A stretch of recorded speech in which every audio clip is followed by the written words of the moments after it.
ఒక విషయం చాలా బాగా గుర్తుంది. ఏంటి? ఆయనకు చేతులకు మేకులు కొట్టారు, పక్కలో ఆయనకు బల్లెం పొడిచారు. ఈ రెండు విషయాలు మాత్రం బాగా గుర్తున్నాయి. కాబట్టి అక్కడ నా వేలు పెడితే తప్ప నేను ఆయన్ను నమ్మే క్వశ్చనే లేదు అంటున్నాడు. చాలా సార్లు మనం ఏమనుకుంటాము అంటే, ఇలాంటి డౌటింగ్ థామసెస్, లేకపోతే అనుమానించే తోమాలు మనకు అక్కర్లేదు అనుకుంటాం. అనుమానించే తోమాలు సరిగ్గా మనకంత ప్రభు అలాంటి వారిని తన దగ్గరికి తీసుకోడు అనుకుంటాం. కానీ అది తప్పు. ఈయన అనుమానించే తోమా కాదు. ఈయన ఏం తోమా అంటే, నిజాన్ని పరీక్షించి తెలుసుకునే తోమా. It is a verified truth or verified faith. విశ్వాసాన్ని పరీక్షించి తెలుసుకునే తోమా.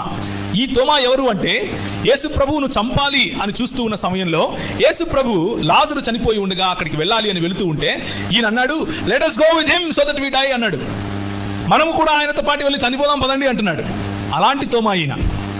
కానీ ఆయనకు కొన్ని ఆనవాళ్లు కావాలి, కొన్ని రుజువులు కావాలి. ఆ రుజువులు చూసిన తర్వాతే ఆయన నమ్ముతాడు.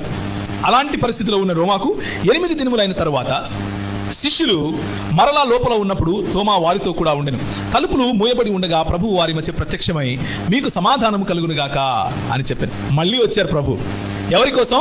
For this one doubting Thomas.